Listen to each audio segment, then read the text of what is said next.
Very warm welcome to all of you in this webinar today.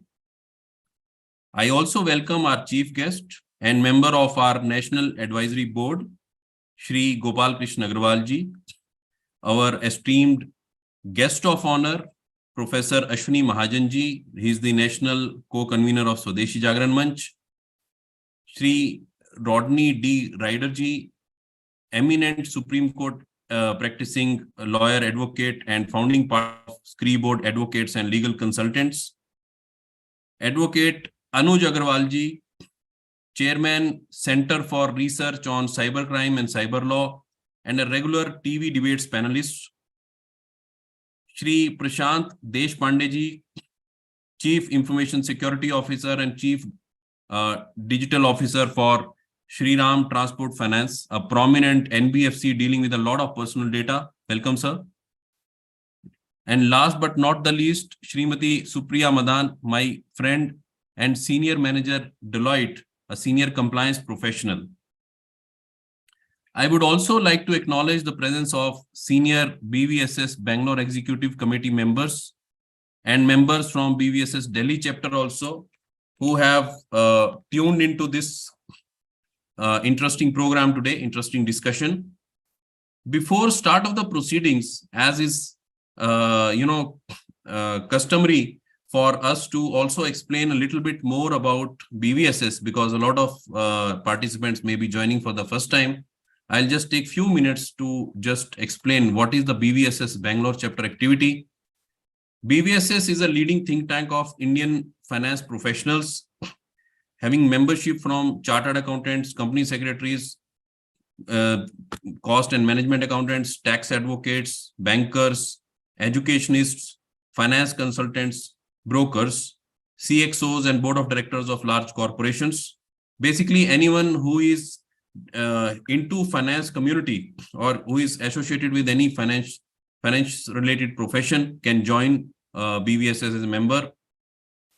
The Bangalore chapter has undertaken 5 priority areas of its work in the current and the coming years, namely under the aegis of BVSS Economic Think Tank, where we give constructive feedback on government policies, on various consultation papers that are released by ministries from time to time. Then we have BVSS Corporate Governance Program, where we have BOD Club, CXO Club, Auditors Club, Company Secretaries Club, Compliance Executive Club, and Investors Club. These clubs are basically created to discuss, debate, and provide suggestions or feedback in a constructive manner to the government from time to time. Our committee members have been part and currently are also part of eminent organizations like NFRA, ICAI, ICSI committees, subcommittees, and also serving as independent board members in public sector undertakings and banks, and as well as in the private sector enterprises. And there is a BVSS Bangalore Members Club, which addresses the issues faced by the practicing professionals also.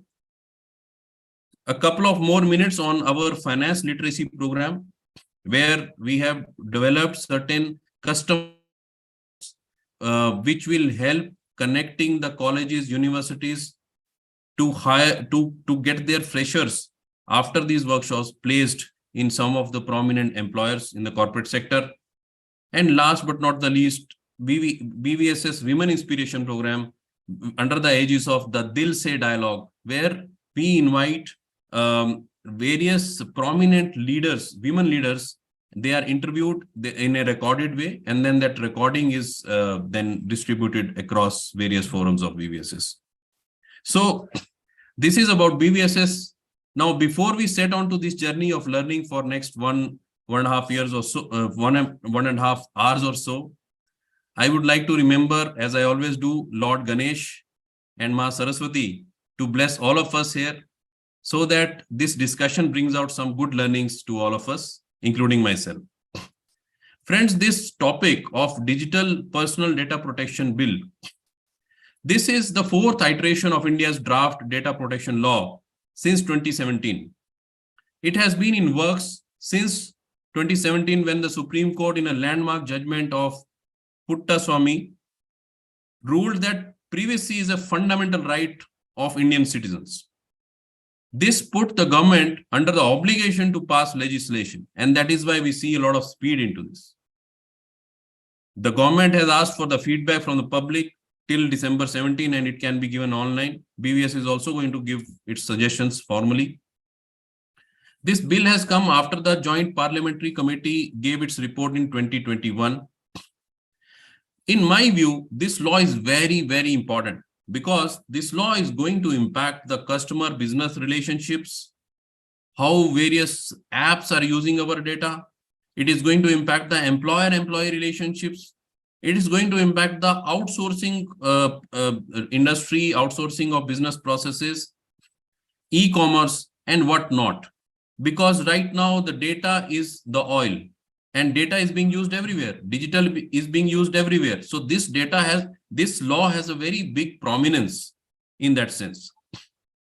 The global trends also indicate that every prominent country is right now going the GDPR way.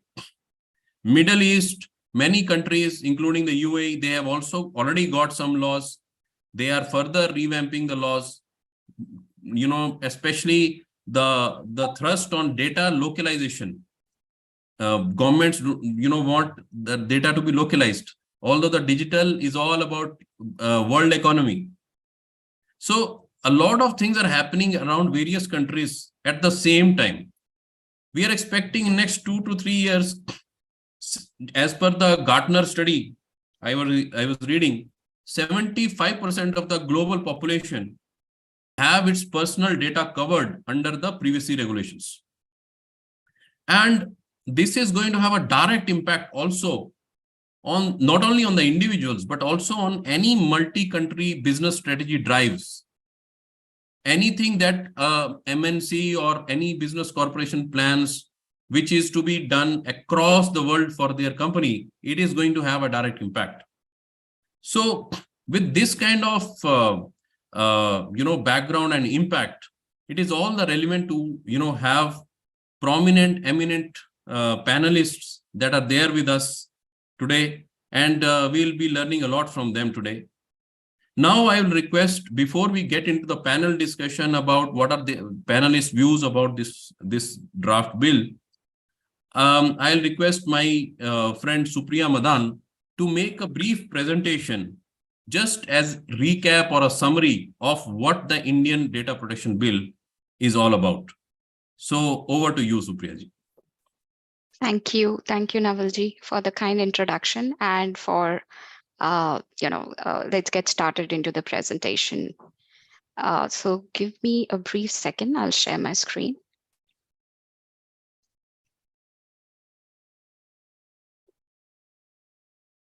Yes, yeah. It is visible.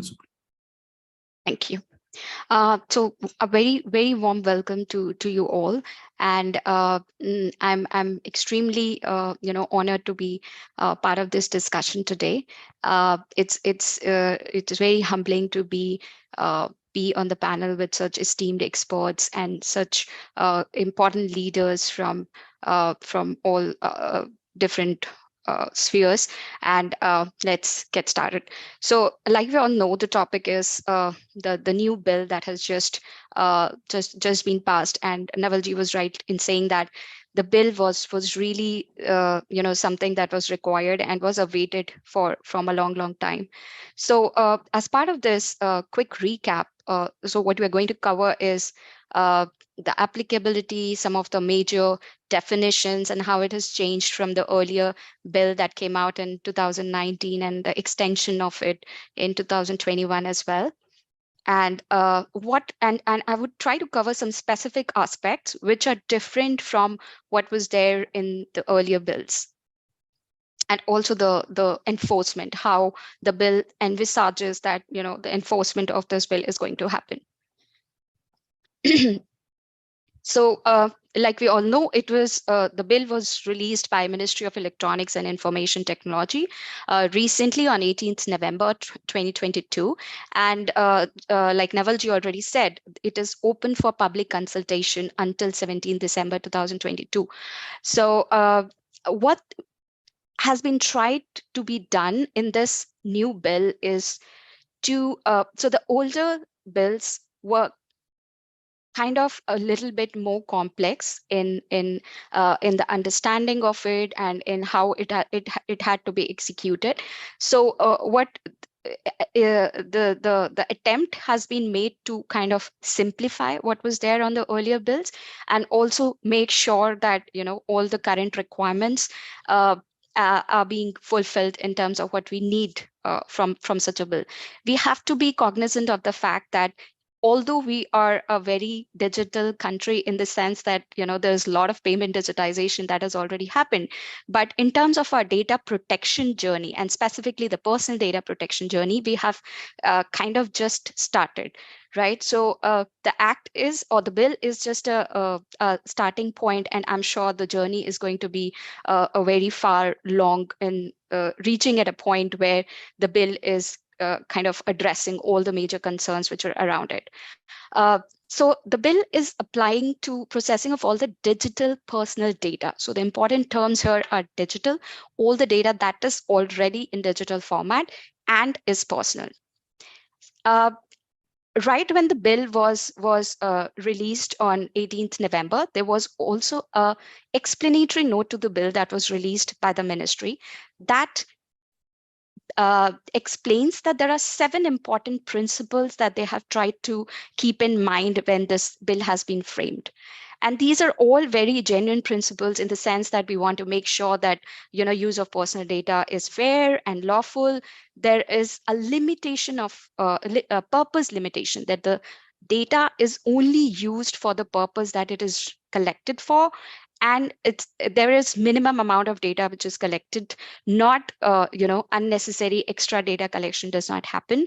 There is reasonable efforts and there is a responsibility that is assigned to the people who are collecting this data towards accuracy of it, and also to for processing, that it is being processed in the right way. So let's start with the applicability, what this bill applies to, right? So this applies to the processing of all the personal data within India's territory, which is collected from data principals online, or if offline, then it has already been digitized. It also applies to data outside India, but for data principals which fall within the territory of India.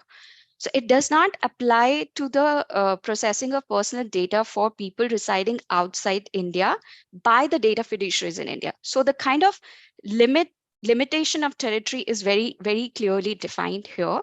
And this is a departure from the 2021 bill, which did not clearly, make this distinction between people residing in India, outside India, and what exactly the territory of the bill is. In terms of the exception, it excludes the data processing which is conducted by state for research, archival, or statistical purposes, etc. Anything which is processed through non-automated means, like which is probably not a digital data or is offline in nature, is all excluded. Or any data which is processed for personal or domestic purpose is again excluded, and is about an individual in a record which is contained in a record that is at least 100 years old. Definitely we don't want that data, right? So as of now, the bill only talks about personal data. The non-personal data is completely out of purview, and maybe it would be covered in a separate framework. So moving on, we have a few very important terms that decide the course of the whole bill, and two of these important terms is data fiduciary and the data principal.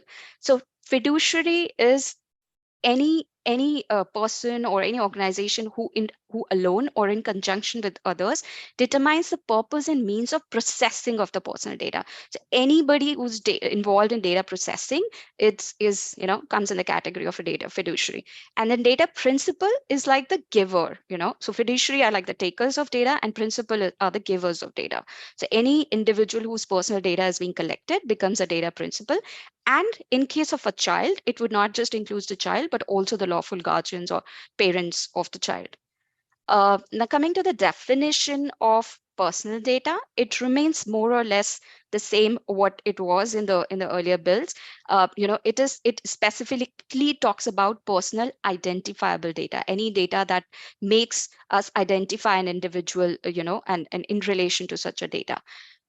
It imposes no relation or no obligations on non-personal data. And coming to the definition of personal data breach, so the scope of data principle has become wider from the earlier data principle scope, because now we also include the child as a data principle and their, the guardians. So in case of a child, there are two data principles basically. So for personal data breach definition, it would include any unauthorized processing of personal data that compromises its confidentiality, integrity, or availability in any manner. Now, another term which has been the definition of which is slightly changed in the new bill is harm. So harm is a very broader term in itself, right? Now the new bill now defines harm more in a physical harm perspective, right? So if it's a bodily harm, if it's distortion or theft of identity, harassment, or prevention of a lawful gain, or there's a significant loss that has happened which can be quantified, right? So all of that is now included in harm, and it excludes things like reputation loss or discriminatory treatment, which cannot be quantified, in any way. The term, the definition of public interest, again, it remains more or less the same, but it is including preventing the dissemination of false statements of fact, which we all know it was the need of the hour, considering there's so many false news that spreads around like fire, right? And there are some specific exclusions in terms of definitions, and which these are not all excluded. So maybe we can just pass on and move on to the next slide. Moving on, the notice requirement for any data processing was there earlier as well, but the bill now prescribes the data fiduciaries to give a notice with three basic minimal requirement in that notice to be given. One, the notice has to clearly define the kind of data that is being processed, what is the purpose of that processing, and what is the grievance redressal mechanism that is available. These three requirements are basic, and any data processing needs to have this, notified in advance before there's a before or at the time that the data is being requested for processing. Earlier in the previous versions of the bill, there was a period of reasonably, which they call it reasonably practicable time, that was allowed before the notice was given out, but now that period is not anymore. So the notice has to be given on or before requesting for the consent for processing, and it has to be displayed in English or in one of the 22 regional languages as laid out in the Constitution of India. Now, the form of notice is not very clearly described, but I'm sure with time we'll have examples of what could be the format of this notice.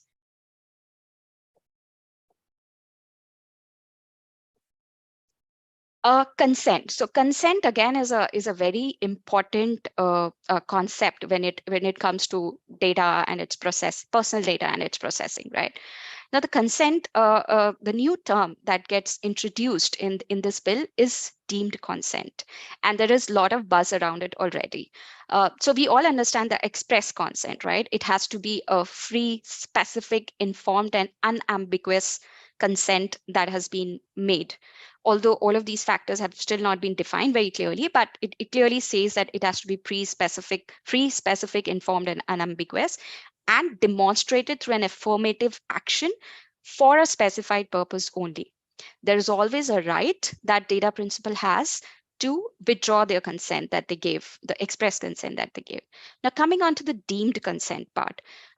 Deemed consent is something which is not specifically demonstrated maybe through an action, but it is typically recognized because they are standard grounds that have been seen in other jurisdictions as well. for consent. For example, it could be a case where there's a compliance issue with a judgment or order, or there's a medical emergency, right? So, or it could also be an employment related purpose. So the data principle here could have, there could be two grounds why it is deemed as a consent. One could be an expectation ground, because the situation is such, like we discussed, medical emergencies, etc., that is expected that data principal would voluntarily, provide their personal data. And the second one could be the PI ground, which is the public interest. So if it is in best interest of the public, then there definitely, could be a deemed consent that could be thought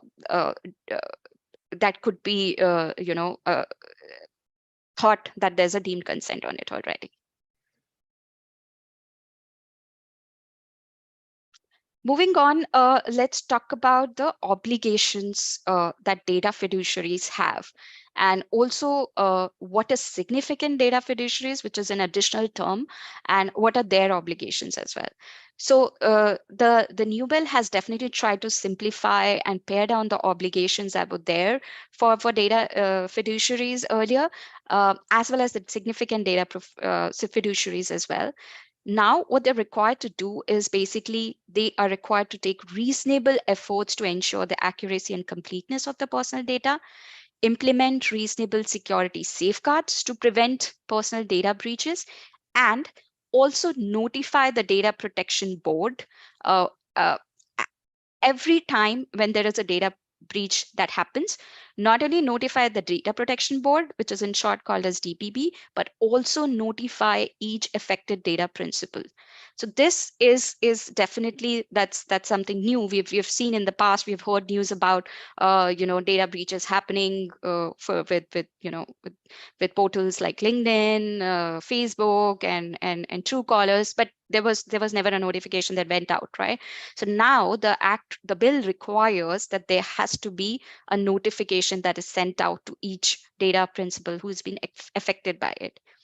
Also, the data fiduciaries are barred from retaining any personal data once the purpose for which it was collected is no longer served. So, or there is no legal or business purpose as well for which the data is required to be retained anymore. So if there is none of these purposes that exist, then the personal data has to be, get rid of. The obligations of grievance redressal, they remain more or less the same. There has to be a grievance redressal authority that works, and but what gets added is a 7-day response timeline, which I think was very important to have a tat around how soon there is a response coming in from the grievance redressal authority. Now, coming to the concept of significant data fiduciaries, this was a concept that was there earlier as well, and it has been retained. But now their obligations have, again, they've tried to simplify it, so the obligations are limited.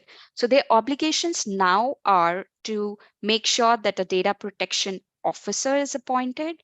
There is an independent data auditor who is appointed, and any other measures which are prescribed by central government, such as data protection impact assessment, which again becomes compulsory, and a periodic audit. So this, again, the data protection impact assessment and periodic audit part of it, this is again a shift from the earlier bill. So any kind of processing that involves large-scale profiling now needs to have a data protection impact assessment done, and also make sure that there's a periodic audit that is happening.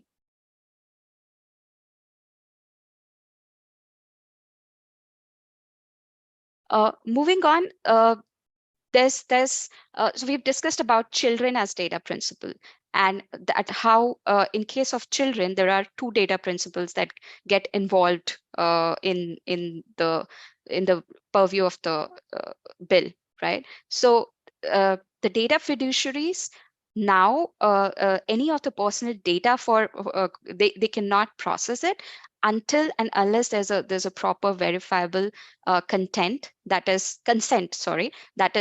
recorded, and the obligation to obtain the verifiable parental consent is may also be exempted in only those cases where processing activities has to be done in a certain way that has been prescribed by the government. So there are some exemptions. One of those exemptions is wherever it is prescribed by the government, or there is certain other purposes that that some other regulations have exempted in this respect.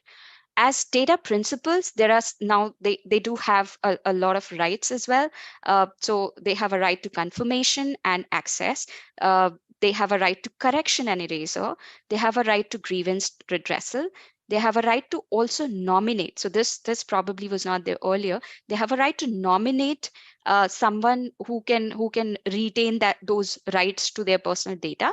And but what is absent is the right to data portability and the right to be forgotten. So that specific right has not been put in the section where the rights of data principals are there. But what is also interesting is there are also certain duties that have been given to data principals. And specifically, one such duty that the bill talks about is the duty of correction and erasure.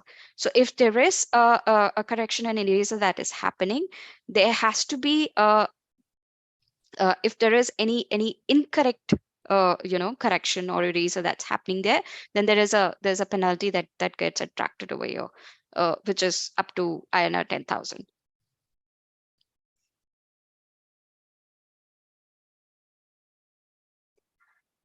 Moving on to another interesting concept, which the new bill has got, is permitting cross-border transfers to whitelisted countries. So the earlier bill had got a very hard localization requirement, which made sure that the processing and storage happens only in India. But and there was also a requirement to store a mirror copy of this sensitive personal data in India. But the new bill does not classify personal data into sensitive personal data and critical personal data. All personal data is the same data in the eyes of the law. But any personal data which is being transferred outside India to countries or territories, it can be done easily, but it can be done easily for the countries or territories that are notified by the central government. So there would be a notification of what all countries or territories are okay with data sharing. So that can easily happen. Now, this is a very welcome step for the industry, which had earlier pushed back hard on the localization of data and the mirror copy requirements. However, again, it becomes subject to the list of countries that would be shared later. Also, what is important to note here is that the DPDP bill clarifies that its provisions are in addition to the existing laws, and only if there is a conflict between the provisions of this bill and an existing law is when the provisions are going to prevail. So going back to the localization requirement, if there is any other law that prescribes that localization requirement, then that's going to prevail over the DPDP bill. So that's an interesting observation that's been made here. Now, moving towards the end of the presentation, how do we enforce this bill, right? That's the key part of it. So there's a new authority that has been, that the bill has proposed to establish, and that is called the Data Protection Board, in short, DPB. It's the composition of it is not defined yet, but it's clearly mentioned that the central government is going to prescribe for appointment and service of the officers who are on the DPB, their conditions of service, and if there is a chairperson removal required, then conditions to that. The functions would include determining the non-compliance and the financial penalties, registering the consent managers, standards for processing of personal data necessary for research, archiving, or statistical purposes, any notification that is coming from data fiduciaries on personal data breach, and if that needs an urgent urgent action, then making sure that they direct them to the urgent action required, and any other directions which are required to discharge functions by the DPP. The penalties. Now, coming to the penalties, the penalties are no doubt the penalties are huge, and and it is for the right reason. So for any failure that is there on the part of data fiduciary to take reasonable security safeguards to prevent the personal data breach, there's a penalty of up to. So it is up to, right? And then it gets decided by DPP what would be the actual penalty. So it's up to 250 crore. In case of failure of data fiduciary to notify DPP and all the affected data principal of a data breach that has already happened, it's up to INR 200 crores. If there is a non-fulfillment of obligations in relation to children's personal data, then it is again up to INR 200 crore, and any significant data fiduciaries, if they have not fulfilled their additional obligations, it's up to 150 crores, and any other non-compliance, it could be up to 50 crores.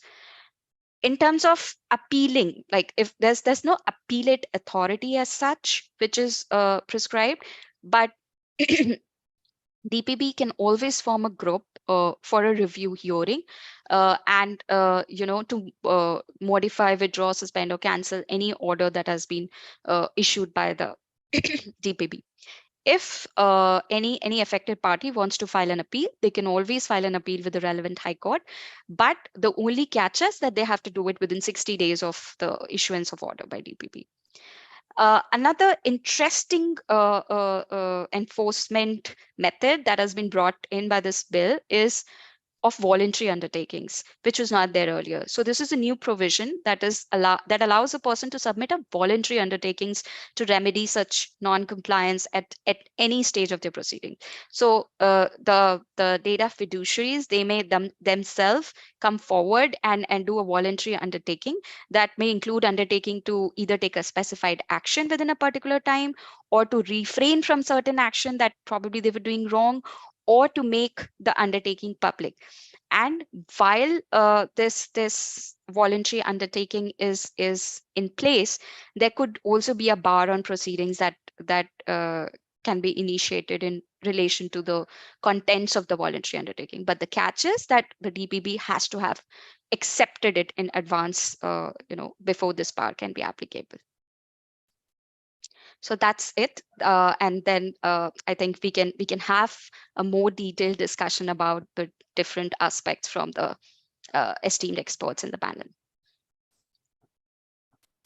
Thank you, Supriya, for giving a very quick and nice summary of the new bill that has come in. I think this will also help the participants in visualizing more questions and then making the panel discussion more fruitful. So let us start with the panel discussion now. And I would first like to take comments from our three panelists, Mr. Ryder, Anuj Agarwal ji, and Prashant Deshpande ji, one by one. My first question to Mr. Ryder, what is your first take on the new law? Positive, negative, neutral, and why? Thank you, Navalji. Thank you so much. It's, of course, a great honor and a pleasure to be here. My first take is positive. It is the one thing that struck me the minute the bill was released and you had an initial view was the tremendous balance that the government has been able to maintain. Because remember, when we talk about Puttaswamy, whether as citizens or as lawyers, and it's been a remarkable, impressive judgment, first of its kind probably anywhere in the world. The government from there, any government of the day, had to do a tremendous balancing act.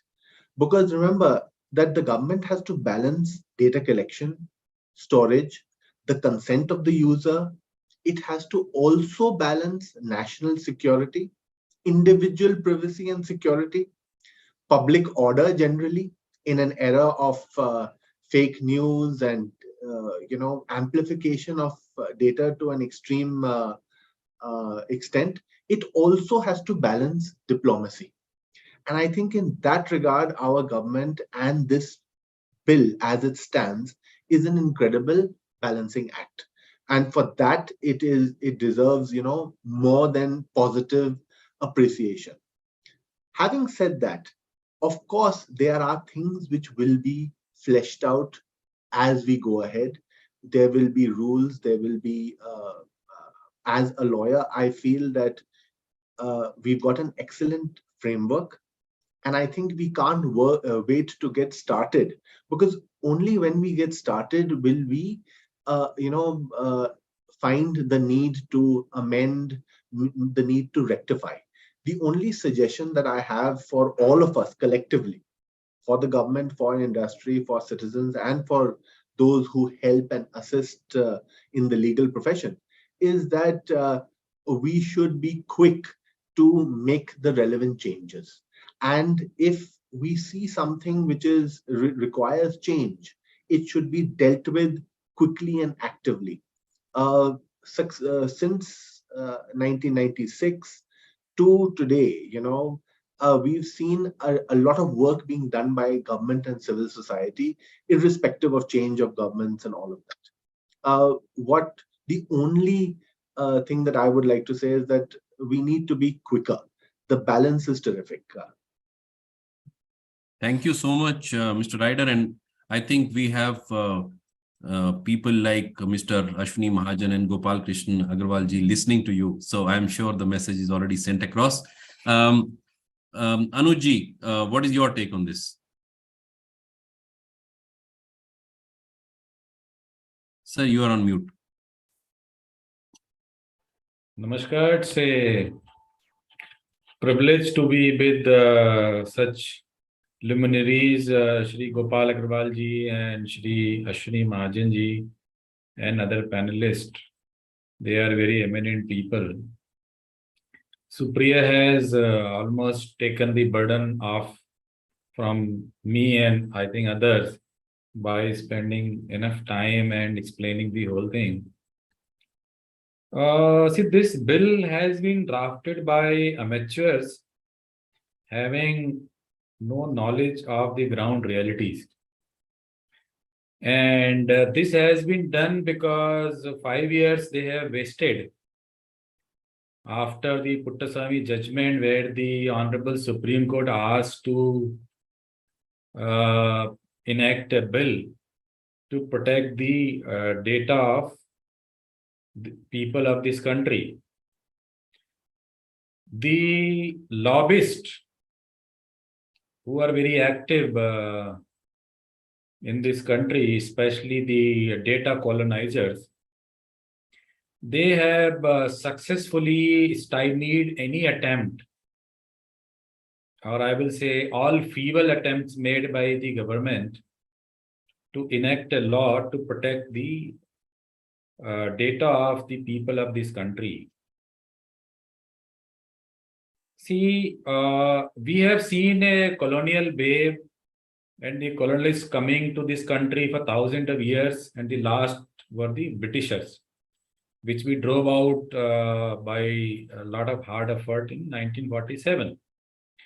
Now the things have changed. Now nobody is going to take over your country physically. This is no more feasible.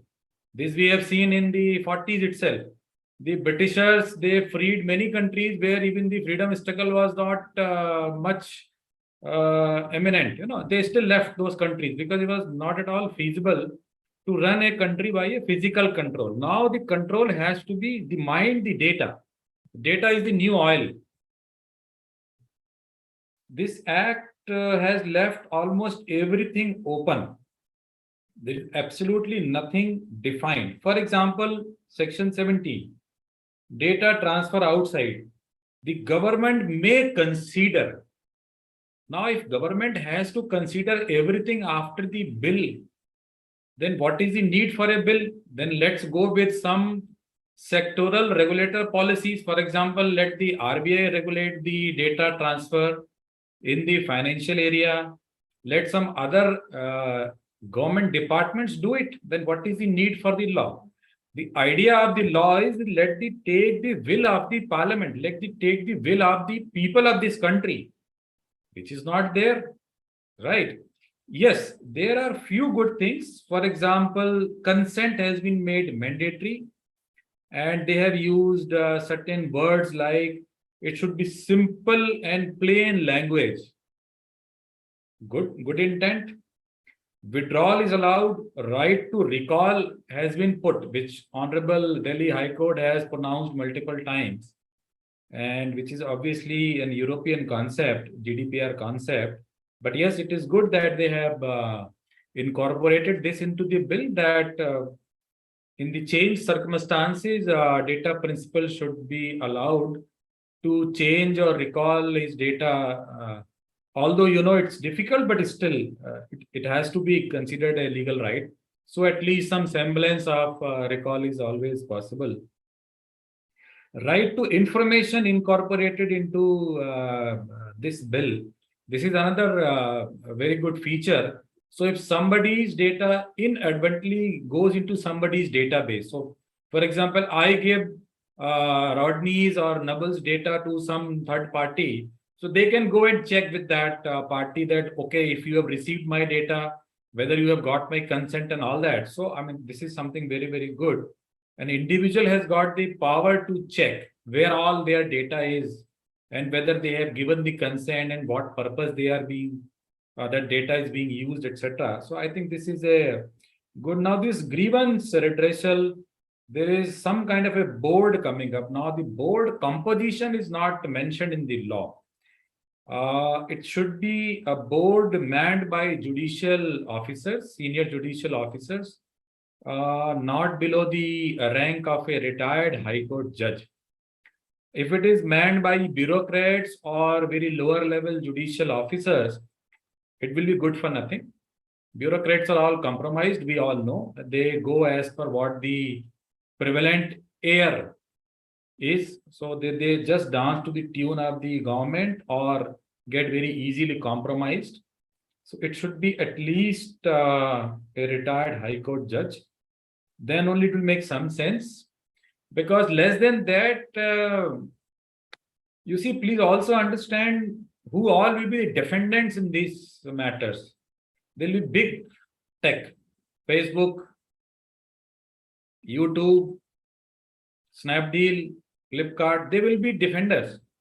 Now, if you have bureaucrats or if you have junior judicial officers manning this board, they will be easily overwhelmed.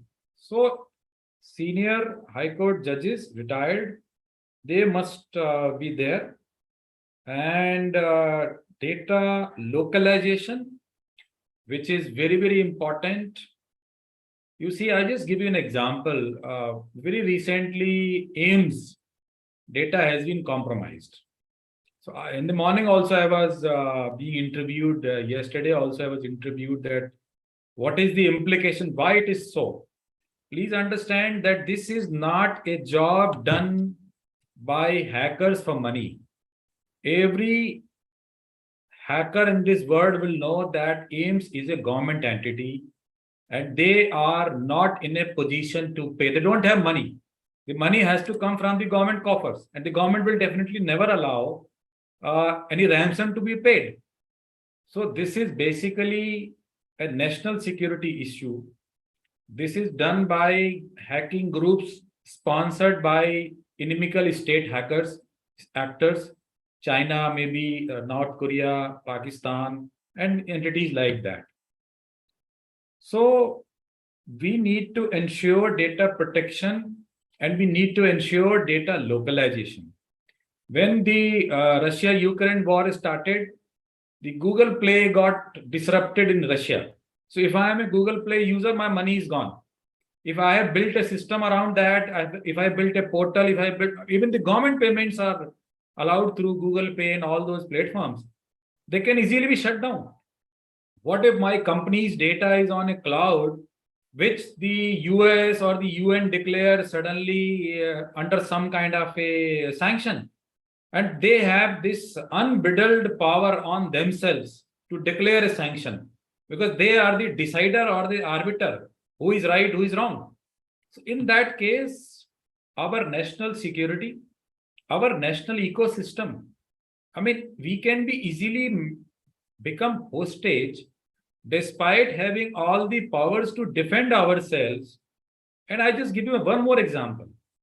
In the Iran-Iraq, in the Iraq war with the United States, the Iraqi planes never defended their territory. They were actually sent to Iran. And the reason was that the entire cyberspace was hacked by US, controlled by US. So they were not able to fly, or they were not able to see, because when you are flying at a high speed, at an altitude of 50,000 meters, it is electronically you are seeing, you are not seeing physically.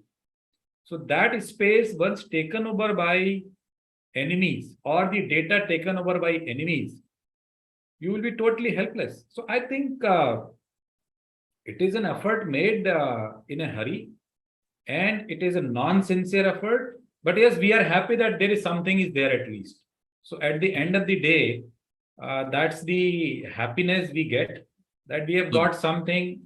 And India, as Indians, we have become, we have got this habit. Since we know that we have no voice, we can't get anything. So whatever little we are getting, we are always happy. तो ऐसा तो हमारी आदत ही बन गई है, तो उस पॉइंट ऑफ व्यू से तो हम सब बहुत ही खुश हैं, बहुत हैप्पी हैं. और अभी तो इसका एक ड्राफ्ट छोटा सा आया है, ये बिल ही रहेगा, ये एक्ट कभी नहीं बनेगा, because this is going to directly hit those data colonisers, and they will never let this happen. And please mark my words, 24 से पहले तो ये नहीं होगा, 24 के बाद ही ये लॉ अगर बना तो बनेगा. Thank you. Thank you, Anuji. So if I have to, quickly summarize, Rodney said it's a great effort to balance the things, and we need to move forward to, bring in the rules. You have a strong feeling that the speed is not going to be there, and there are certain key aspects on the e-commerce side, especially, which have been totally left out. Now I move to Prashant Deshpande ji. Sir, what is your quick take on this?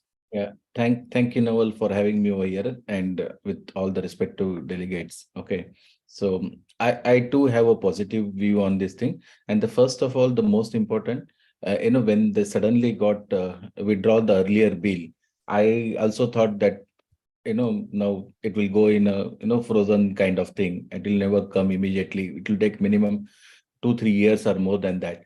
But the way they release it so fast, okay, practically in a month, we need 2-3 months kind of thing. Hats off to the entire efforts by the respective ministry and department, so bring this fast. And the second part I would like to discuss is it's very much required, because India is one of the most vibrant economy in the world, and it was the need of ours. That was my take first. Second, this bill is comprehensive, and as Supriya Madam explained in 15 to 20 minutes, okay, it is easy to understand for common man also. Now it is less room of ambiguity, and a lot of provisions are made to parameterize this thing. Okay, it is more transparent. Okay, but at the same time, it is too early now. Okay, because a lot of, as being a draft, and a lot of suggestions have been invited. So I feel it will be too early to comment anything, whether it is too good, bad, or what will be the impact. But I will leave it to the respective legal and privacy expert. We being an NBFC, we are looking from the NBFC point of view. I leave it to the experts to do the detailed study, and then subsequently give their recommendation on that. But if you look at it from a banking BFSI segment point of view, one, as Supriya Madam was mentioning, the data fiduciary and data principal. Okay, digitalization is a need of our, digital transformation has become a mandatory to improve the customer experience, and that is the need of our. Okay, so from a financial institution point of view, okay, the entire journey of that customer, okay, is based on data. As everybody says, data is a oil kind of thing.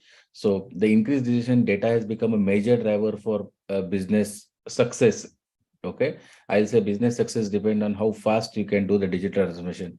And when you are, in that form, the first to market or fast to market, okay, it is very critical that how we are going to handle the customer data, how securely, how effectively you are going to handle the customer data, how we are going to process that data, and how we are going to bring that transparency towards the customer, that the data which financial institutions like us are going to use is for the purpose and for the benefits to give the services, like the financial inclusion, I will say, is a critical thing. Okay. And this is what, from the as an organization point of view, from the customer point of view, or from the data principal point of view. Okay, as an individual, I'll say we need to be allowed to take our decision freely, rather than somebody pushing on it by having some data with him. Okay, and all this privacy is in modern time has become very critical, because a lot of I'll not name the particular areas, but a lot of organizations are misusing that power, the data they have. The people can read my SMS, the people can read my mail, the people can read how I spend on e-commerce portal, where I drive, where I go. So I think there has to be certain control or the purpose what they're going to design. And the human beings, we make decision based on our life every single day. And that is our privacy of space, I say, we should be allowed to us.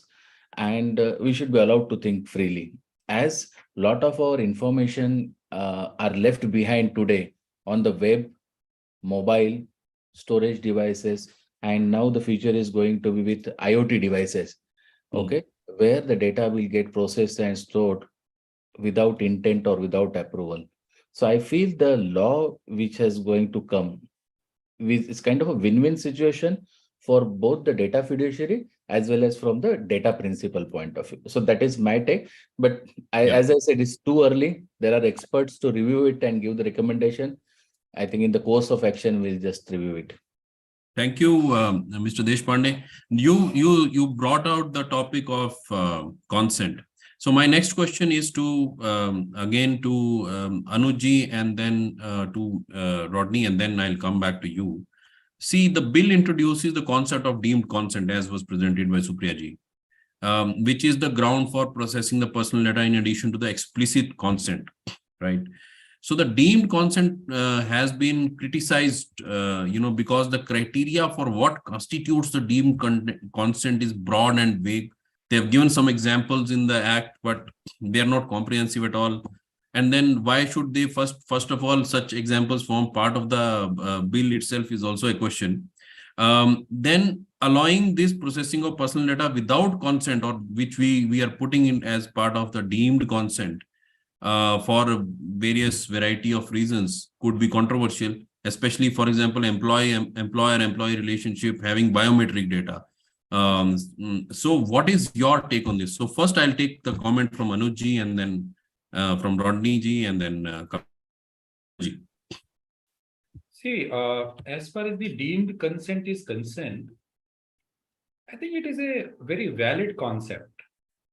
And in today's time, when we have speed in everything, be it data principal or be it data fiduciary, everyone wants speed. For example, Prashant Deshpande ji is from NBFC, and suppose he is from the consumer finance. So the consumer wants 2 minutes loan, and the company also wants to give 2 minutes loan. So it is an idea on which both the parties are agreeing. So that is only possible if he takes that application online and he does it a very quick processing, maybe a computerized processing, is credit worthiness, risk assessment, or whatever he is doing to approve that.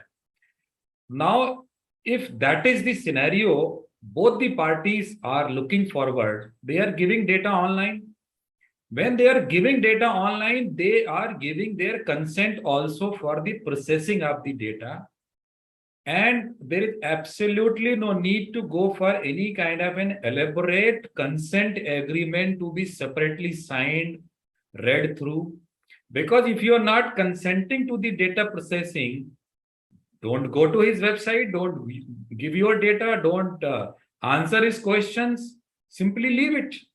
So if you are going for a process which requires data processing, and he is saying that I'll do it in 2 minutes, you are also accepting that 2-minute option, consent is absolutely given. So your take is, as a concept, this is okay, but the nuances can be worked out later.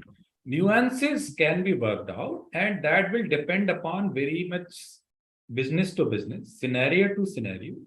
And obviously, I think as the matter will be discussed on various legal forums, so it will be, certain scenarios will evolve, and it is for the organization also to ensure that whatever is there in the law, it is followed in the spirit.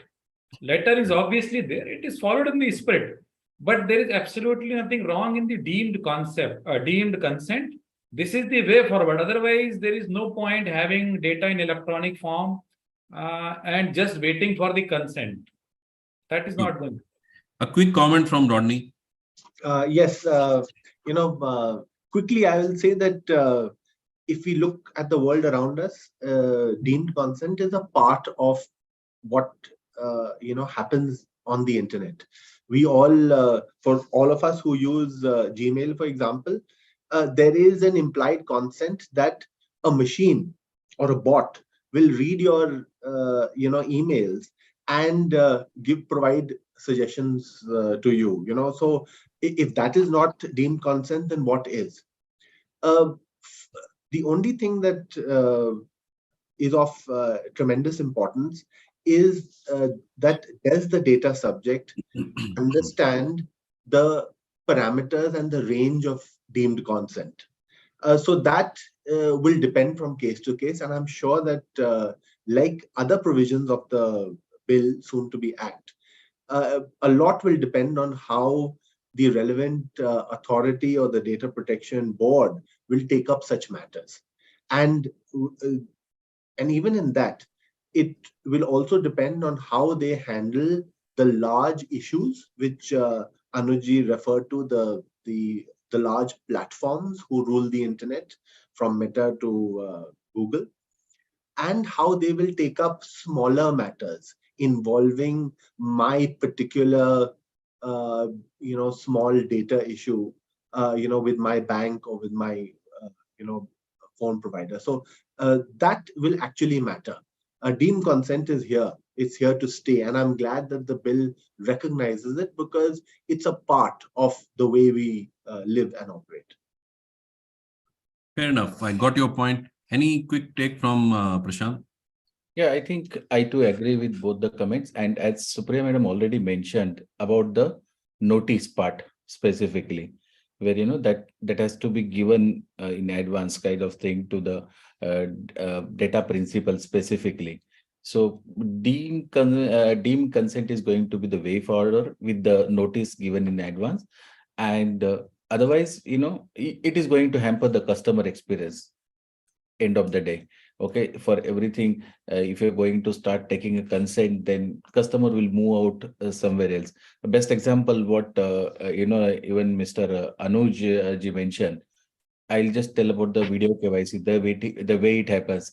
The individual goes on the UIDAI site, he download the Aadhaar file, he uploads it to the respective data fiduciary organization or agency, and then he start the journey. Okay, so when a person starts the journey at its own, either a need base or any this, he has already given his consent to move ahead, and he is looking for a particular service or the product. So I think it's a way ahead, and it's okay to have. But only thing, we just, as you rightly mentioned, we need to check how effectively we are going to implement those things. Sure. I just add, Navalji, 30 seconds, that there is a fine line. For example, the consumer going for a loan. Now, he is not giving the consent that his personal data be used to be shared with the insurance company so that he can get a better offer on the insurance. When he is giving his deemed consent to process the data, he is giving his deemed consent for that particular consumer loan, scooter loan, car loan, or whatever. That is not allowing to the finance company to further share data to his other associates or friends. So that there it is to be very, very clear. I don't want to it be understood that when he is giving a deemed consent, it becomes a carte blanche and no, the data is given. So this is very, very clear. It should be very clear. That is what the law says. Yes. That the itemized notice. So if you are giving 7 services, then please take consent for all the services if you want to use the same data. Otherwise, if the screen says scooter loan, deemed consent is there, use it for a scooter loan and forget it. That's all. Yeah, so but there is one more dimension to this. When we talk about customer and service provider or business relationship, it looks like it's all pragmatic and there is a fair play between these two stakeholders. But when it comes to employer-employee relationships, something like this needs to be tackled, needs to be tackled a little more carefully, because it is not, they are not at par. Employer is always at a advantageous position. So in that sense, any thing related to deemed consent, maybe I'll ask this to Rodney. A good question. Of course, they are not at par, but certain things need to be collected by the employer. The employer needs to know your PAN, for example, for tax deduction. They need to know other things. Now, there are definitely going to be tricky issues. For example, we faced this issue on behalf of a large multinational where people were apprehensive about medical reimbursements, because if I have an ailment, or if I have for some reason visited a doctor and I feel embarrassed, I would definitely feel all the more uncomfortable if my reimbursement bills, for example, were going and sitting in a file in the HR department to be looked at by almost everybody. Now, these are some issues which need to be handled at the organizational level. Sensitivity cannot be drilled into a system by a government or by courts. People will have to go out and go that extra mile. And those going that extra mile will definitely see rewards in the long run. Throughout the world, we've seen companies which are more compliant than necessary. For our clients, we always encourage them to see compliance issues as an issue of strength. The more compliant you are and the more gentle and kind you are, the better it is. And now we are getting requests from various clients to make contracts, for example, friendlier. So because people have seen that just because I can dictate terms, it doesn't mean that I should. So this goes into a broader spectrum of things and activities, I think. Yeah, that's a good take on that. Thank you very much for that perspective. Now, the last question before we will request Ashwini ji to share his thoughts. The last question I have for the panel is related to cross-border personal sensitive data transfer. So let me add one more thing to the dimension of employer-employee relationship. Maybe there are, lakhs of employees sitting here in India, and as of now, no problem in terms of giving the personal data as per the process, PAN number, as Rodney mentioned, all of that is required. Suddenly, the company decides that as part of the global initiative, we want to move all this data somewhere else because of the cost as well as some other strategic considerations. And some of them have some issues with this. Some of the employees, raise some concern. Coming to the consent, be it deemed consent, be it specific consent, the consent form says, if you do not agree to this transfer, your employment contract is terminated. At the same time, we have other laws like Standing Order Act and some other employment laws, which will also come into play. So how should this bill actually deal with the whole thing? So maybe I'll start with Rodney and then go to Anuj on this. See, the bill at the moment, starts in the right spirit, discussing fair and lawful data processing. Now, this has to be spelled out more. There have to be guidelines, and there have to be rules that would set certain standards. Alongside the processing has to be security, because that's the next big issue. Because not only must the processing be fair and lawful and in accordance with the rights of those involved, it should also be done in a context which is secure and where penalties are in place. The concerns of many employees in such positions are not vis-a-vis their parent company or vis-a-vis the company they are employed with. The concerns are usually with other data processors which are in between. For example, you have entities which do employment verification checks.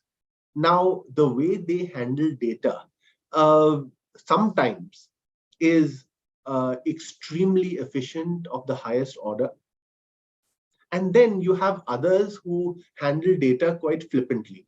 So this goes into the broader picture of data fiduciaries and how they should be responsible for those who they are sharing data with, those who they are delegating functions to. Because remember that no data fiduciary will be doing all the processing themselves. It's not possible. It's not possible, especially if you're a larger organization. So in that respect, I think this is one of the areas where I see the government making rules in the time to come, and also rules with regard to international data transfers. And that is why I started by saying that this bill, the way it is at the moment, seems to balance out everything as well as create a path for the future. Thanks, Rodney. I think that's a very good perspective. I read somewhere in the Twitter, someone said this is a as may be prescribed bill because nothing is clear.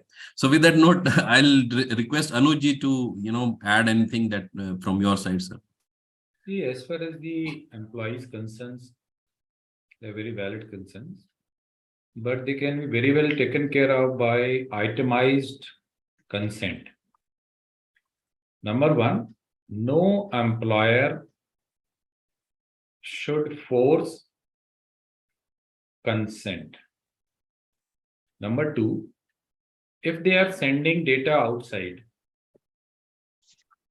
they should very clearly mention what all they want to do with that, which would typically be calculation of salary and performance assessment. A company is typically supposed to keep employee data for these 2-3 very limited things.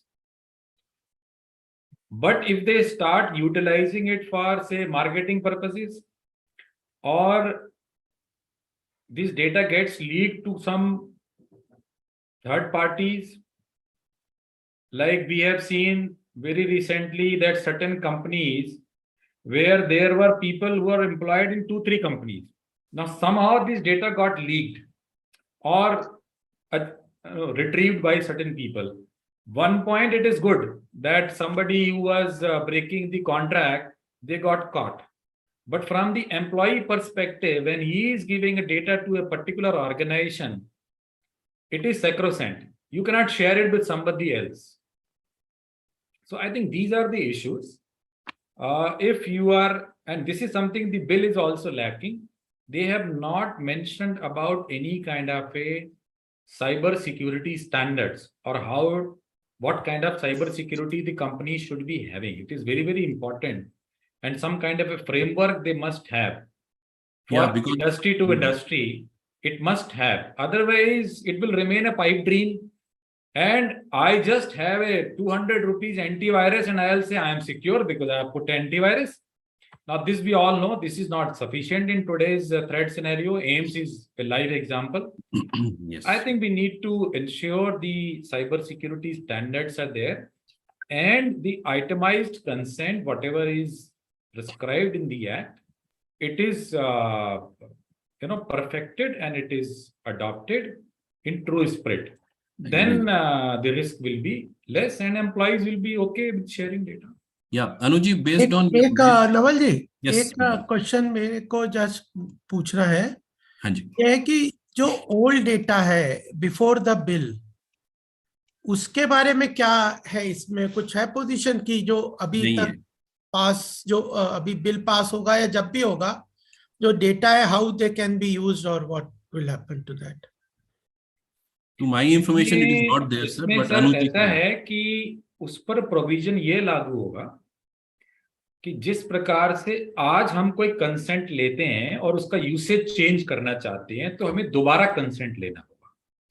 So it will go into the same manner that whatever data is already there, and since there is no consent because there was no law, there has to be a certain time frame within which the fiduciary should take the consent.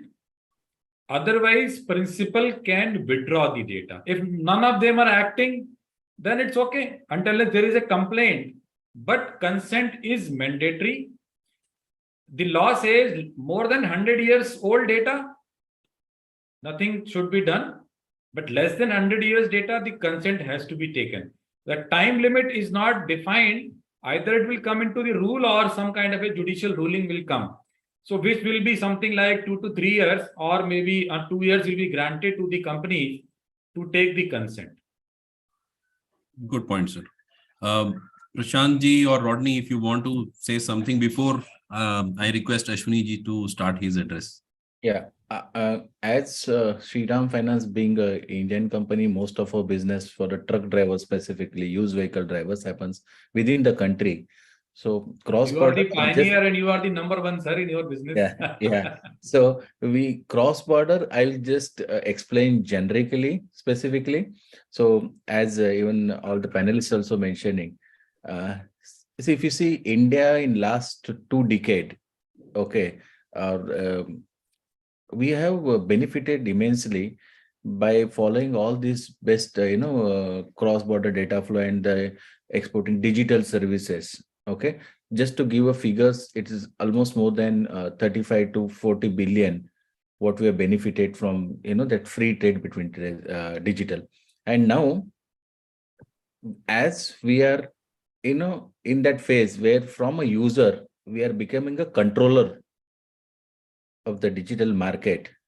Okay, we have to think very carefully because there is, always, as you know, that Indian Ministry of Electronics and IT has already predicted a 1 trillion digital economy by 2025. So we need to play a balance act between how the free digital trade will happen and how we are going to control, which should not impact the overall economy at that front. That is on the cross-border trade, I'll say. And from internal employees' point of view, I do agree, as Anuj sir also mentioned, that it should not be forced. But at the same time, there are other regulations which are there for an organization. For example, if you want to recruit any employee, you need to do a background verification. Okay, so you need all his details, and these are either done by the employer by himself or it has been done by the external agency. Again, this is pre-employment. Post-employment, there are scenarios like, I'll say, employee benefits. Okay, when it comes to employee benefits, a lot of this information has to be shared with the regulatory bodies. So those needs to be collected. Okay, and the current trade, which has become a major issue for most of the companies, called moonlighting. Okay, which has become a major concern. The moment you ask somebody to come to office and stop work from home, they're reluctant because most of them are doing moonlighting with 2 to 3 or even more than that organization. So I feel that yes, data is must. Every employer should have whatever the details to be, on need to know basis and need to do basis. Those should be collected. But at the same time, the protection of those available information has to be utilized very carefully, because most of this information normally from the HR point of view is required for the regulatory benefits like your PF or your medical, you take any other benefits specifically, or the insurance what organization Yes. provides. So the data goes to the insurance organization also if you are bringing an employer insurance policy to the employee. So yes, it has to be collected carefully, and again, need to know basis, need to do basis, it has to be provided. And effectively, once this laws comes, protection bill will come. I think that will be implemented more effectively. At Yes. end life cycle can be maintained effectively. Basically, the role of CISO and CDO becomes very critical, because they will have to again see where the data is coming from and where it is moving. Now, with that note, I'll request our guest of honor, Shri Ashwini Mahajanji, National Co-Convener of Swadeshi Jagran Manch, a prominent personality who has a say in government policy making, to give his views. Sir, Ashwini ji. Thank you, Navalji. In fact, it's a great learning for me to be amongst all of you. I've been listening to the points made by all the panelists, starting with Supriya Madanji. As we have been discussing this issue for some time, since this draft bill has come in the public circulation and the government has asked for the suggestions from the general public. This issue, as has been told by our panelists, that this started with the Honorable Supreme Court's direction to the government to protect the personal data or privacy of the citizens. What I think is, please forgive me if I make some comments. For me, generally in India, privacy is an issue with the judiciaries, with all kinds of discussions of this kind where we are sitting. Privacy is not an issue with the general masses, in the sense that we are getting our car filled with the petrol, and somebody comes and asks for your personal data. You gladly give that, filling the form, all the data which you have to an unknown person without knowing what purpose it is going to meet. So privacy, yes, it is an important thing, but generally it will take some more time for us to really appreciate the importance of privacy. And from that angle, yes, it's okay. You have come out with a data privacy bill, or digital personal data protection bill, and government is trying to pat its back. Yes, we are out with some kind of bill, but you see, my entry into this issue had been there since nearly 2015, when we were talking about the e-commerce policy. And you remember during Suresh Prabhuji's tenure, a draft e-commerce policy came, and in which Gopal Krishnaji must be remembering that, in which more than half of the e-commerce policy statement was about the data. So that was the point when we first recognized at the government level that the importance of data. So that importance of data is something different from this this personal data protection. And when I was talking to the concerned people in the government, I was asking them, what is the hurry of bringing this personal data bill, and why are you avoiding the issues which are already on the table, where people are talking about the utility of data for the development of this country. We are in that stage of the history, that stage of development, that we missed Industrial Revolution 1, we missed Industrial Revolution 2, we missed Industrial Revolution 3 as well. But suddenly, a point has come that we are amidst the Industrial Revolution 4.0. Now, this is the point which requires data of all kind, which can equip my young people to develop AI, which is important for us to make instruments which involves more and more data usage. And this data, as Prime Minister has also said a number of times, data is a new oil. We are talking about Atmanirbhar Bharat, and we are coming out with a personal data bill. Sorry to say, where suddenly in one paragraph 17 of this bill, we suddenly say, oh, cross-border flow of data. Do you know, we are amidst the signing of various FTAs in WTO as well, and other international fora also. All these developed countries are fighting with us, allowing the free flow of data. And we are giving them in a platter. What is this?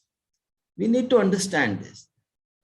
In the name of protecting the personal data, it's like, when I don't want to use those words, but it will be too harsh. So I'm coming to this point. You see, it is very, very important to understand the importance of data. Understand the importance of data for India, because no other country in the world has got so much of capabilities of processing of data, storing of data, and in terms of artificial intelligence. But all that requires is the possession of data. All that requires is the ownership of that data. All that requires is the sovereignty of the data. All that requires is the nationalization of that data. All that requires is the localization of that data. So sovereignty, data nationalism, and localization is as important as any other resource for the development of this country. Because we take pride in saying, yeah, we are number one in the digital payments. We take pride in saying that our people are smart enough. We in softwares. We take pride in saying that we can become superpower in the digital world. So if we are striving for that, so why our laws should not be compatible with? Why our laws should not be compatible with our aspirations? So in this regard, I would like to read out from UNDP. How do they think about the interests of the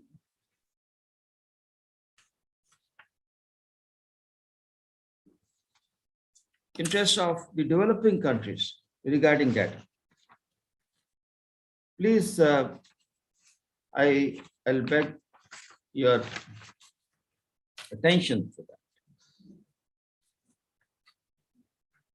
that. It says it is important for the countries to control their data and be able to use and share their data and regulate its flow. Further, it says the bottom line is that the potential for development provided by digital technologies can be easily eclipsed if developing countries are not given the flexibility and policy space to design their economic and industrial policies and national regulatory framework to promote digital infrastructure and digital capacities. You see, we in G20 country presidency also, we are articulating some of these issues in a very efficient way. Now, when objective is this, what objective we are going to gain out of this for the development of my country, I don't find anything significant, anything which we can take pride of. Therefore, I think there is no problem in this bill per se. It's simple, it's crisp, it calls for penalties for breach of data, but I don't find anything in this bill for the development of my country, for taking this country to the greater heights in digital world. Now, this is not just that only. You see, we know e-commerce companies, they possess a lot of data. And that was the reason why Suresh Prabhu came out with the draft policy statement about this, that we should have local servers having that data. But you see, if this data is available to only, Supriya ji was saying that industry is very happy. Yes, they are very happy because they can easily take away my data. Google will be very happy. Facebook will be very happy. E-commerce companies will be very happy. They can always be listed. You know, how can you exclude the US from the whitelisted countries? They can easily, you are giving them in a platter. So what I'm saying is that these companies, they will get all the enjoyment at the cost of my small shopkeepers, at the cost of my small MSMEs, at the cost of my small people. And I want my startups to grow, become unicorns, not 100, should be 1,000, millions. But how can I take my country to $10 trillion economy? It's impossible without possession of data. Therefore, the data, this bill should delete item 17 from this and then pass this. I won't mind. I won't mind. And come out with a framework of managing the data. As Anuj was saying, this bill is not going to be passed because this is not incorporating the aspirations of this country to become a digital superpower. It is not. It is not. And therefore, I would request Gopal Krishna ji also to use his good offices. I have told the concerned people, the concerned ministers about this, that for me, that privacy is okay. I will be happy if my people's privacy is protected. But in my heart, in everybody's heart, every Indian would be aspiring to become a 20 trillion, $30 trillion economy, would be aspiring to surpass US, not as a subservient of US or European economies. And this is at this stage we are. We have shown to the world, like when US said, okay, we will impose sanctions against you. Yes. If you don't, Navalji, I'll take 2-3 more minutes. Okay. Just Gopalji has to leave by 12:45 minutes. Okay. So Gopalji will stay for more minutes, no problems. So so what I'm saying is that when US was saying that we will put sanctions against you, if you buy out oil from Russia, we said, hell to you. We are going to buy. And we increased that oil purchase by 100 times. You know what basis? Because we had our payment system. Down with your SWIFT. We are not bothered. We will pay ourselves because we have our payment system. Everybody is asking for our payment system. You know, this UPI, as I was told by a very senior functionary of the government, is that this UPI has been developed not by any company, by a small set of IIT students. That's all. And we have made this super duper UPI system. We can do everything, but at least keep those resources with you. Why do you want to have the cross-border flow of data which these countries are asking for? They have their designs. We should not fall into their designs. Therefore, we must delete this item 17 from this bill, pass it, then have a more comprehensive bill which covers which fulfills the aspirations of every Indian. Thank you. Very different and very strong perspective given by you, sir. Now I request Gopalji to share his views. Before and then after that, we will go for question answer rounds. Thank you, Navalji, and I congratulate BVSS Bangalore chapter for such a wonderful discussion, and all the panelists, Anuj ji, Supriya ji, Rodney ji and Prashant ji, और फिर उसके बाद अश्विनी महाजन जी का जो concluding remarks हैं, तो वो they are very important. And I think when on 18th November, when this bill was put in the public domain, current bill by the current government, after that Ashwini Vaishnav ji and Rajiv Chandrasekhar ji have been discussing on this bill at various platforms. They have been writing, and I think today's seminar will also definitely Navalji with his vision will put up the report and send to the government. I'll definitely take up some of the issues.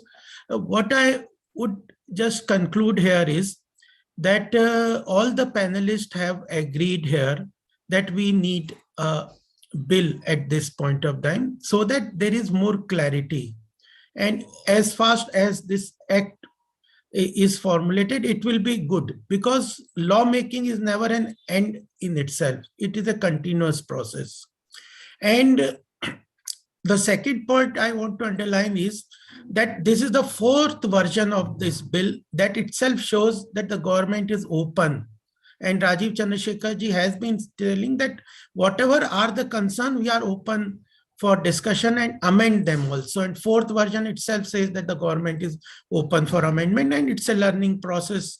And India wants to achieve a lot of objectives through this bill, and this has been very well underlined.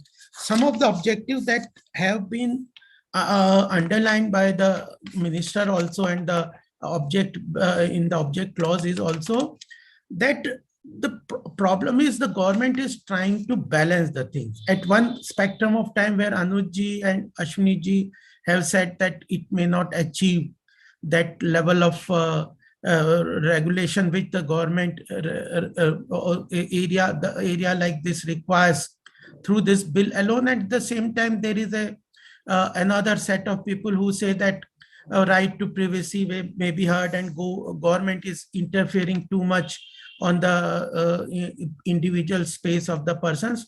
So those balancing act definitely government has tried to do in this.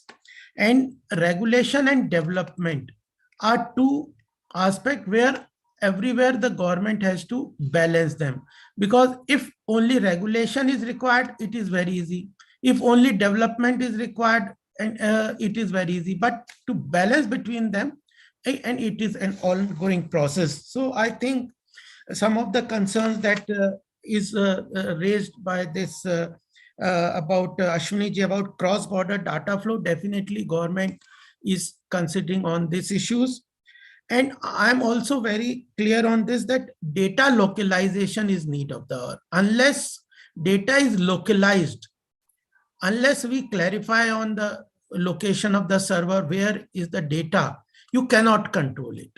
All other things are just basically lip service to the thing till you localize. Because the issue arises when there are difference of opinion between countries, or difference of between corporate, MNC, etc. At that point of time, if data is not under your control, it is not under our sovereign domain, how will you control it?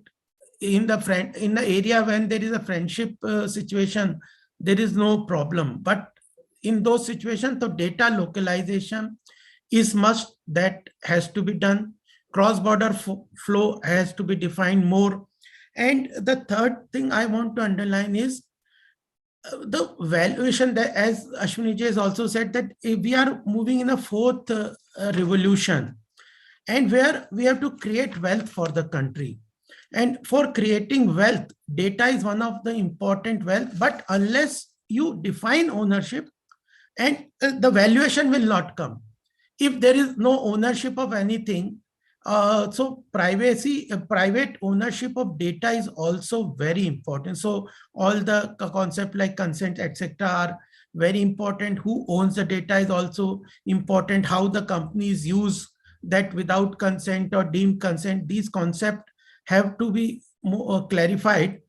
The concern about the government being over intrusive in name of sovereignty, integrity, security, friendly relations, public order, prevention of incitement of any cognizable offense. I would just want to say, because I have heard only criticism of this bill on the basis of government intervention at various institutions, etc. I just want to say that the mechanism of formation of the data board, then judicial review of all at the high court level of the decisions of the board is there. So many of the apprehension will be taken care of at that point of time. There is a need for national security, etc. But these concepts have been very well defined in the court of law. So finally, government has said the court is the final decider, whether it is the definition of right to privacy or right to privacy under Article 21 under the right to life. Then the court has also said that if any restrictions are put under the fundamental right to life and right to privacy, that has to be due process with reasonableness, fairness, and need basis. So for when this bill also comes, it will also be scrutinized by the court. It can be scrutinized on the court. So we have a very vibrant and efficient judiciary which can scrutinize these issues, and many of the apprehension which people have are more arising from the point that what is the intention of the government. It is not only based on what is there in the bill, what will come under the rules. And there many people have apprehension that government will put more and more power into their hand. But as a fundamental issue, government needs to have power in these areas where there is a chance of any apprehension on these issues. So And people have agreed that this bill, general consensus is that this bill, as far as regulation and control from the private sector, is fine. So I think this bill is need of the hour. The private, it is giving a lot of depth to the creation of wealth in the data center, how data is used, and then how our digital footprints across the globe, which will be India will be one of the largest, having largest footprint on the digital map in the world. So that valuation is created for the country. These issues have been tackled, and therefore I think these will be clearly thing.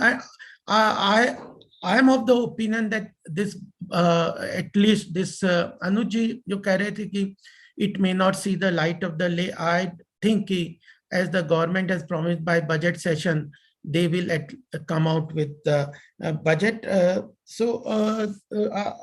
I think these were some of the points that I wanted to mention. And also there are other initiatives which have also to be looked into when you are thinking on this bill.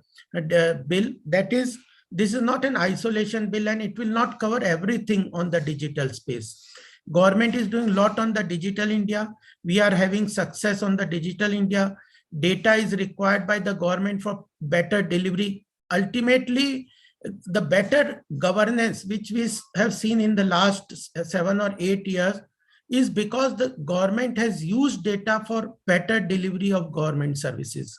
There was apprehension about Aadhaar card, GEM, etc. But we have seen how effectively direct benefit transfer has been used, how effectively CoWIN during COVID, the CoWIN app has been successful in the health area.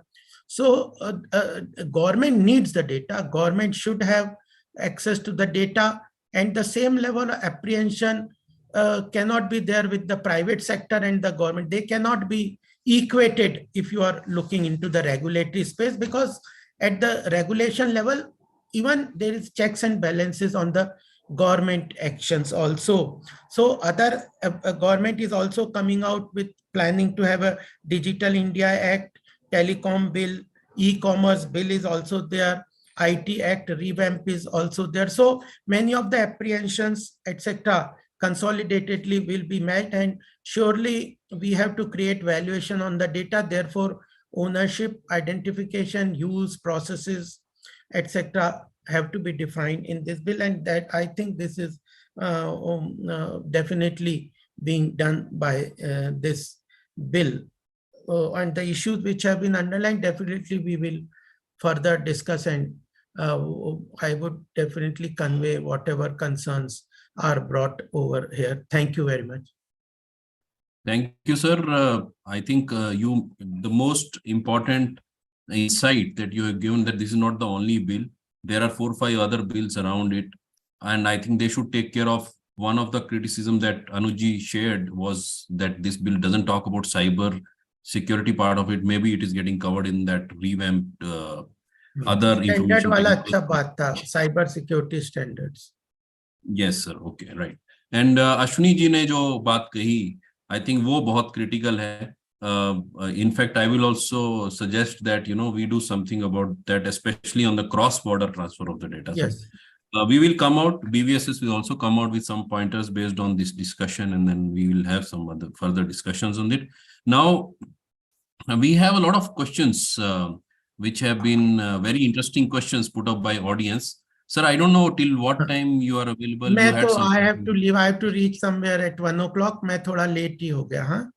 So thank you very much for such a nice presentation, and a very elaborate discussion that we had. Thank you. Thank you, Gopal ji. Thank you. Sorry for delaying you. नहीं, pleasure है आपको तो कभी भी आपको सुनना आनंद आता है. Thank you.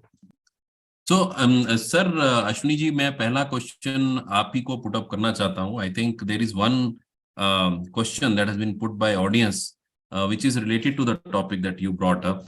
I'll just read it verbatim. Data localization, anyhow, government will end up giving permission to maintain data in US, UK, etc. in Western countries. that means we are under the clutches of, again, Western countries, and they can use us whatever manner they want. For example, Google has captured image of every city, village, individual houses, etc. Do we really require permission of house owner to capture the image of house or villa? What is your view on this? I think this bill does not reflect the philosophy of this government. Philosophy of this government, if we look at the series of policy statements, draft bills, statements by the ministers and other functionaries of the government, they have never ever talked about the cross-border flow of data. This is for the first time in this bill that it has come in black and white. Sure. You show me any statement from any ministry, any officer, any individual in the government, any spokesperson of the government, even you have heard Gopalji, he was also mentioning and underlining the importance of the localization of data nationalism and data sovereignty. So this is not the philosophy of this government. Therefore, thinking that this government will allow the cross-border flow of data just like that, and Google and Facebook and e-commerce companies will have the last laugh is something pessimistic. This is not true. Right. That's the reason why I've been saying that, this and I have underlined this particular issue with the respective ministers, that this is not in tune with the government's position. It is not in tune with the government policies. It is not in tune with India's aspirations, and it is not in tune with the Atmanirbhar Bharat of the dreams of Narendra Modi. Thank you, sir. Now a technical question, which I'll put up to Mr. Rodney Ryder. Someone has asked that will RBI localization norms prevail over the contents of this bill, or vice versa? Thank you, Navalji. Normally, specific provisions will prevail over anything that's more generic.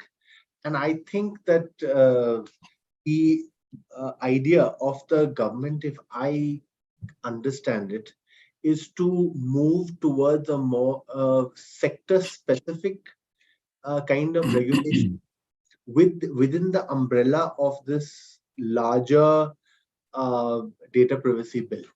I think that is why, and we had a speaker who joked about the as maybe prescribed part, but I think that is why we have those provisions or the exceptions.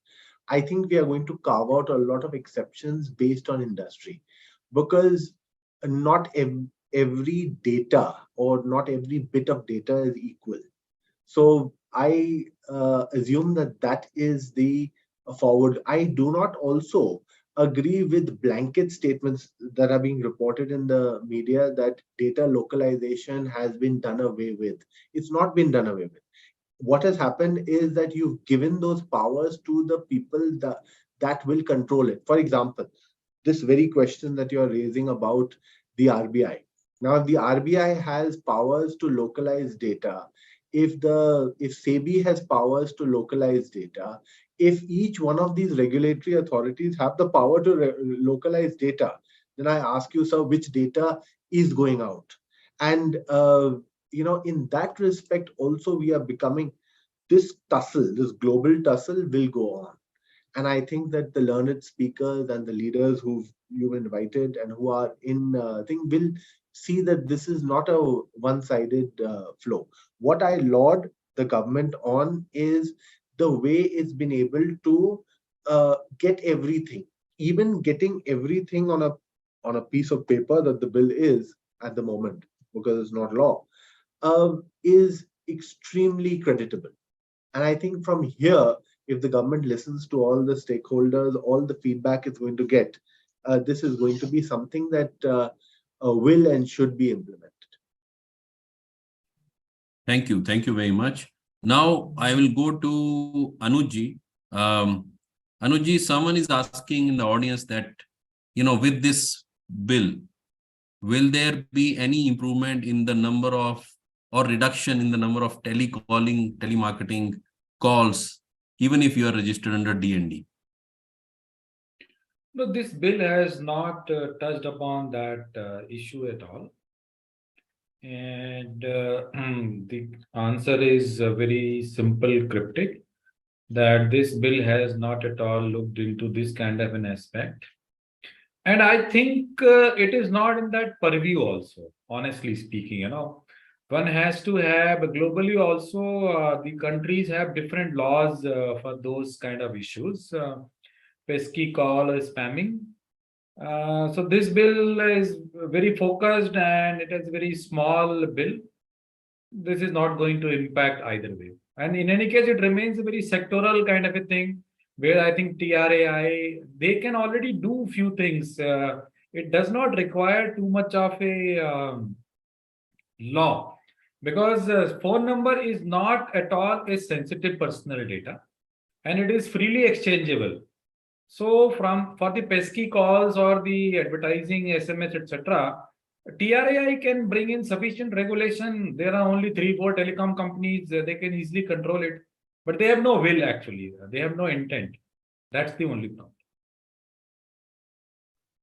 Thank you. Thank you, Anuji. Anything, Prashantji, anything you want to add from your side? My view is that Or Rodney is also raising his hand, so I'll go to him first. Sorry.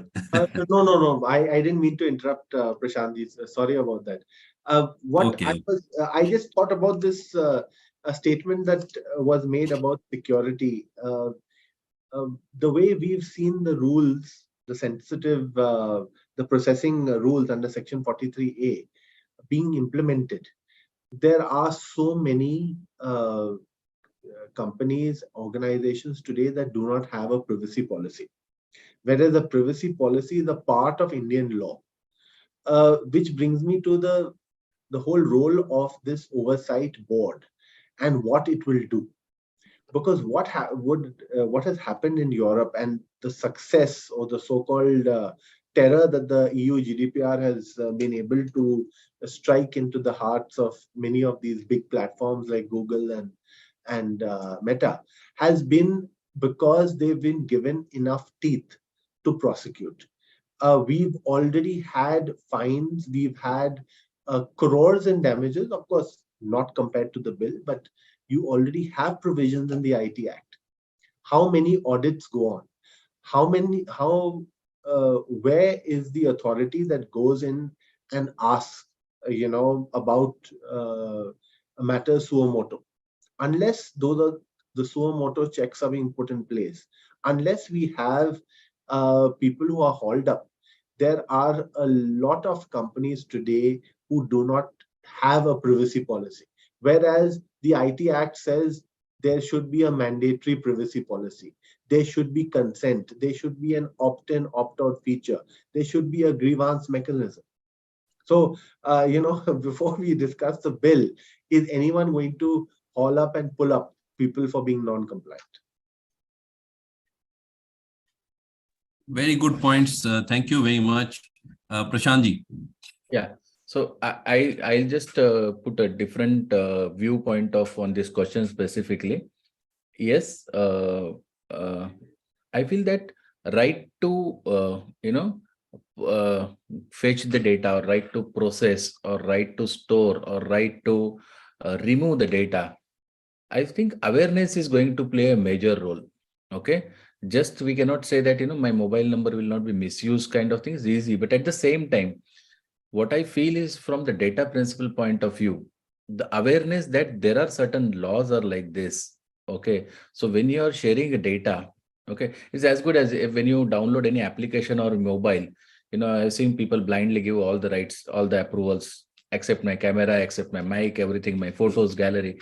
So most of the time that is a need based or in hurry or based on fear, people take some actions.